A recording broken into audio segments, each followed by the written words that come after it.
Hello Internet, I'm Jason from Godlike Productions. Sorry it's been a while since I've posted anything or released a video. I've got a lot going on in my personal life at the moment that I need to focus a lot of attention on, so apologies in advance that the video is going to be a little bit slow for at least the next few months, but I'll do my best to get some time in the studio to get some new goodies out to you. Speaking of goodies, I have been working very hard on a new algorithm called Dynamic Send. This algorithm has been slowly driving me around the twist. I have managed to crash my H9000 more times than I care to count. But I'm zenning, I'm taking it in, working through it. Think I've got it all sorted now. It seems to be working pretty reliably.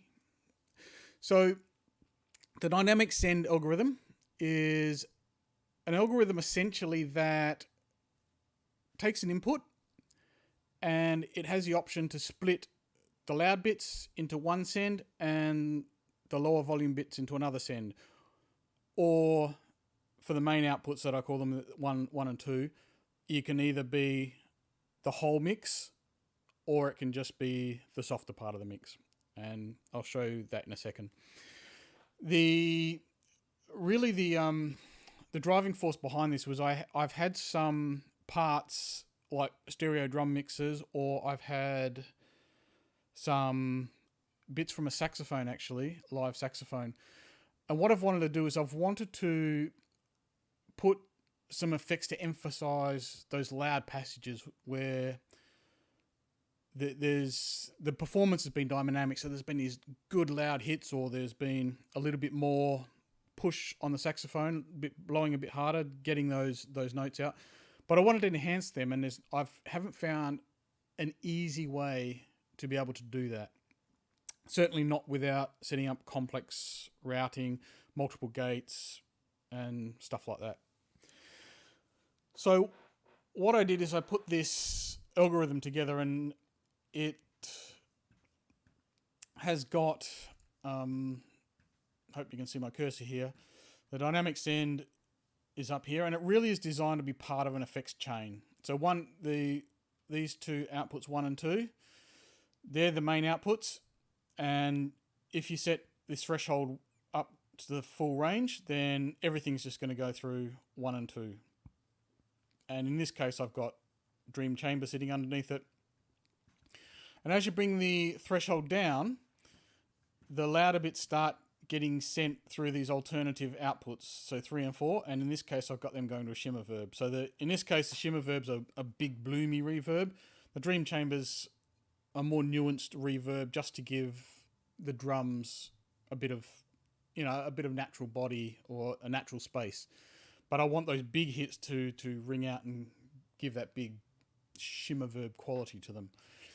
So I've got a couple of clips here that I'm running in Ableton. So I'm running these are some presets out of Ableton. So there's an acoustic kit, and I've just got a acoustic guitar kind of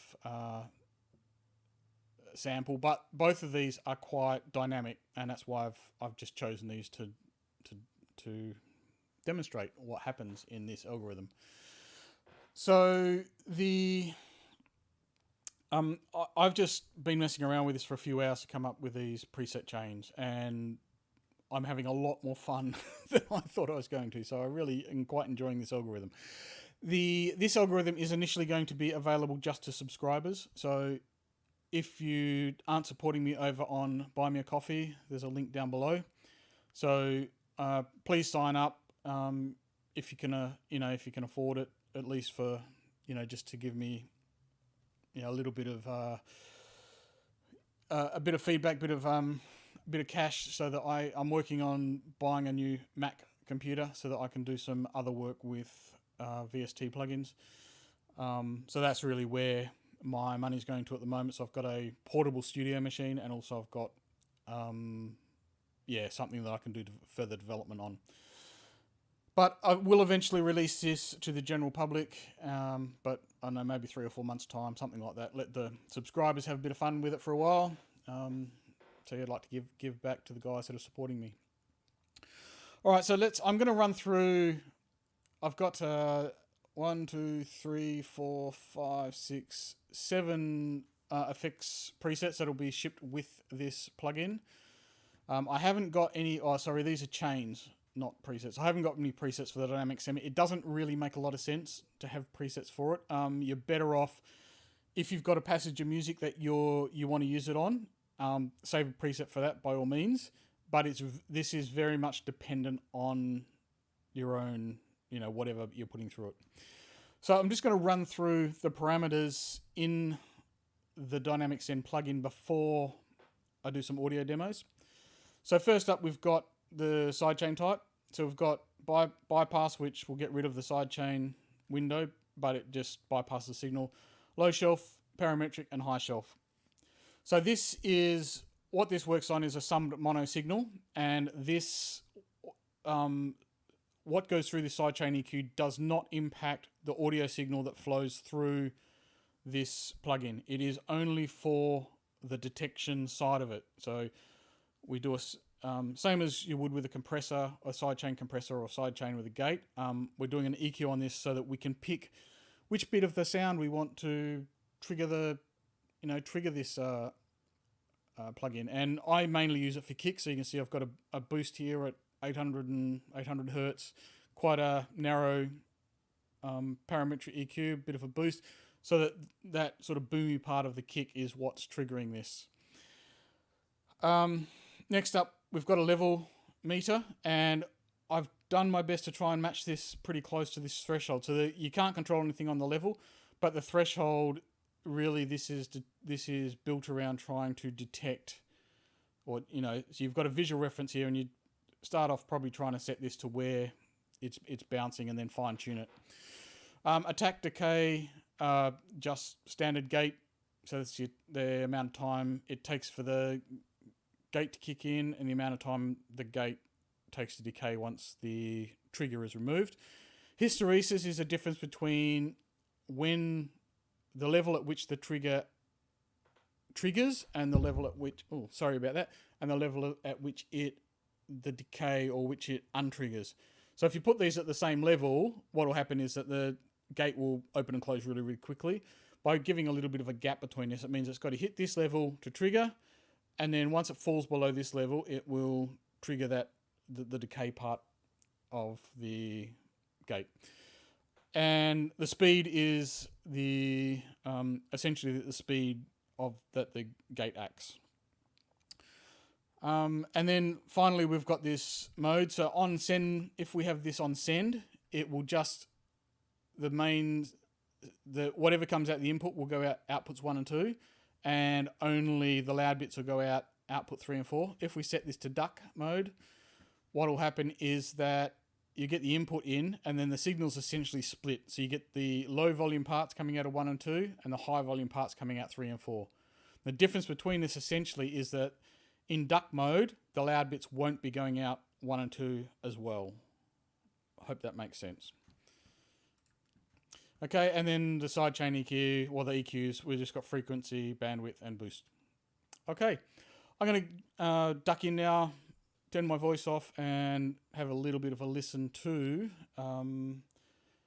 a few of the different instruments. So I'm going to do I'll do a drum one, a couple of guitar ones. So I've the guitar flange tops and the guitar dynamic chorus I have built around this guitar sample, and then the rest of them are all on drums. Alrighty, I will talk to you on the flip side when I get back out.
Guys, sorry about that. I just managed to crash emote.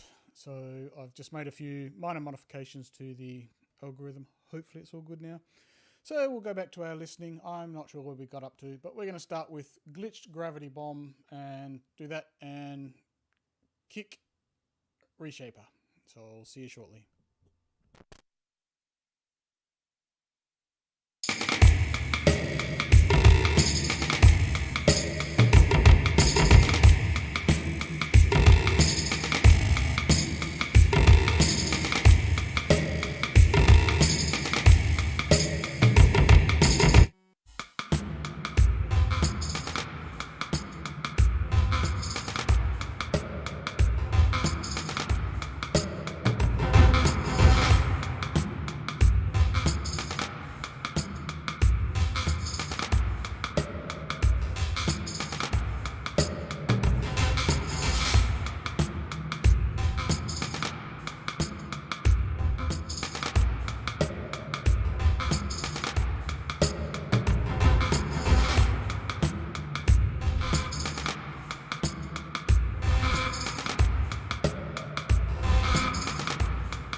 All right, there you go.